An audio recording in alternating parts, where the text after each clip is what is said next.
একটা মানে এখানকার নেতা যে মানে যে আর কি আছে তার নামটা বলতো, বলে তারপরে জার্সেল্লা বলতো। গুড মর্নিং, কেমন আছো সবাই? এখন বাজে কখন, কটা বাজতো? 8:30 বাজে না, 8:20 বাজে। এখন আমরা এই যে পাস্তা নিয়ে বসে গেছি দুজনে, আমাদের কর্তাবাবুও খাচ্ছে। এই যে আমাদের কর্তাবাবু খাচ্ছে। হাসছো কেন? পাস্তা খাচ্ছে বলে, তোমাকে দেখাচ্ছি বলে। মানে ময়লার গাড়ি এসেছিলো এতক্ষণ। ময়লার গাড়ি আসলেই আমাদের মানে কি বলবো, এখন তো আমার কর্তাবাবু আছে দিয়ে ফেলে আসছে। আর ও ওই দিকটা, ওই রাস্তাটা দিয়ে, ওই রাস্তা দিয়ে যখন ঢোকে তখন আগে গিয়ে ফেলে দিয়ে আসে। আমাদের এখানে আসতে অনেকটা টাইম লাগে, ওই রাস্তাটা পুরো ঘুরে আসতে। আজকে অনেক ভোরবেলা উঠেছি, আজকে 4টের সময় উঠেছি। মেয়ে আজকে 5টার সময় বেরোলো। আজকে ভোরবেলা বেরিয়েছে, কালকে বলেছিল মা আমি ভোরবেলা বেরোবো। এই ভোরবেলা বেরিয়েছে আজকে, ওই জন্য অনেক সকালে 4টের সময় উঠেছি। ওই জন্য এত ঘুম পাচ্ছে না, বসেছিলাম একটু এতক্ষণ, ভাল লাগছিল না। দিয়ে তারপরে সব ঝাড়াঝাড়ি করলাম বিছনাপত্র। এবারে কাচাকুচি আছে, আজকে শনিবার, আর শনিবারে একটু কাচাকুচিটা থাকে, শনি আর রবি দুদিনই থাকবে। আজকে এই বিছনা যা কিছু আছে সব কেচে দেবো। আর তারপরে গতকালকে মেয়ের সব জামা কাপড় জমা হচ্ছে, সেগুলো কাচা হবে। এখন আমরা এই পাস্তা খেয়ে এবারে আমি ঘরটা ঝাড় দিয়ে ঘর মুছবো। পাস্তাটা আমি গতকাল রাতেই করে রেখেছিলাম, সকালবেলাতে এত সকালে হয় না। মেয়েকে টিফিন কারি আজকে তো অত সকালে খাবে না, ওই এক টিফিন কারি ভরে পাস্তা দিয়ে দিয়েছি।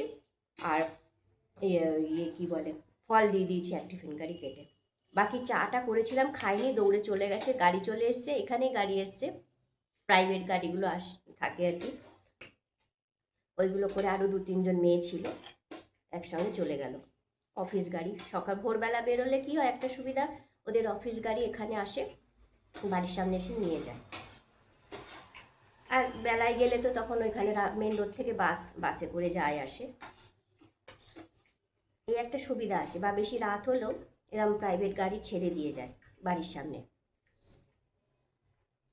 আমাদের বাবু এখন বেরোবে, কিছু জিনিস আনতে হবে, অনেকগুলো জিনিস ফুরিয়ে গেছে, ওগুলো আনতে যাবে। আর এখন তুমি কি আনবে? আমি ততক্ষণে, না তুমি পরে যেও না, কখন যাবে? এখন যাবে? এখনই যাবে? তাহলে এই কাজগুলো তো আমি সেরে নেবো নাকি? কতক্ষণ লাগবে তোমার আসতে? 10-15 মিনিট লাগবে? কতক্ষণ? এইখানে মানে বাড়িতে থাকলে কি হয়, বাইক আছে, বাইকে তাড়াতাড়ি করে গেল এলো, জিনিসপত্র নিয়ে চলে আসলো। আর এখানে হেঁটে হেঁটে অনেকটা দূর যেতে হয়, এইটাই হয়ে গেছে সমস্যা, আর কিছুই না। তারপরে এখানে দূরটাও অনেক। চলো এখন খেয়ে নিই, ঠান্ডা হয়ে যাচ্ছে। আজকে দুপুরে রান্না হচ্ছে কষা কষা করে একটু ডিম কারি করব,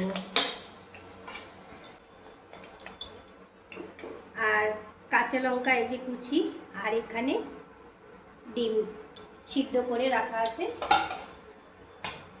তার মধ্যে 2খানা ডিম ভাজা করব, যে আমার কর্তাবাবুর জন্য। আর আমরা মা মেয়ে যেহেতু ভাজা ডিম খাই না, আমাদেরটা সিদ্ধই রেখে দিলাম। এরপরে এই মশলাটা দেব, এর মধ্যে আদা রসুন পেঁয়াজ টমেটো সব রকম দিয়ে পেস্ট করে নিয়েছি।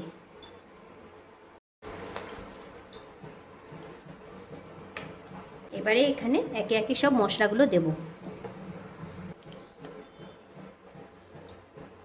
হলুদ রান্নায় যতটা প্রয়োজন, ধনে,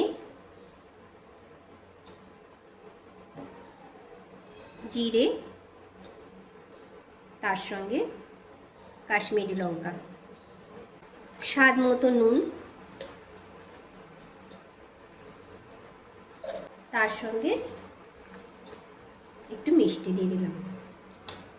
এবার এটাকে একটু ভালো করে নাড়তে হবে যতক্ষণ তেলটা না ছাড়ে। আর এই কাঁচা লঙ্কাগুলো ছিল, এগুলোও দিয়ে দিলাম। মশলা কষা আমার হয়ে গেছে, দেখো সাইড দিয়ে তেলও ছেড়ে দিয়েছে।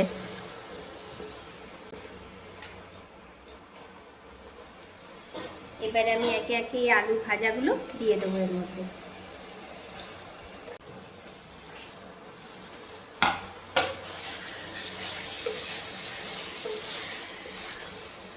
আর একটু কষা হোক, তারপরে জল দেবো।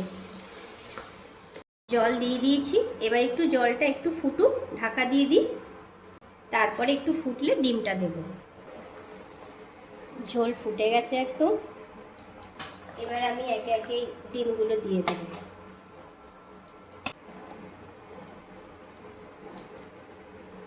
কসুরি মেথি, আর এটা একটা বিরিয়ানির মশলা, অল্প একটুখানি দেব, একটুখানি সেন্ট হবে, আর গরম মশলা তো থাকেই। এবার আমি এক এক করে মশলাগুলো দেব। এইটুকু গরম মশলা, এটাও যত সামান্য, একটু সেন্ট হবে। এবার আমি দিয়ে দেবো কসুরি মেথি।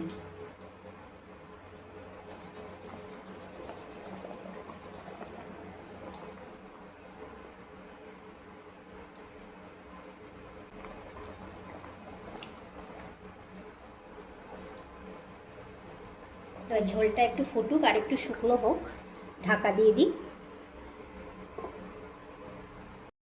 একদম ডিমের ঝোল রেডি, মাখা মাখা একদম করেছি। গরম আছে, এটা একটু ঠান্ডা হলে না আর একটু শুকিয়ে যাবে।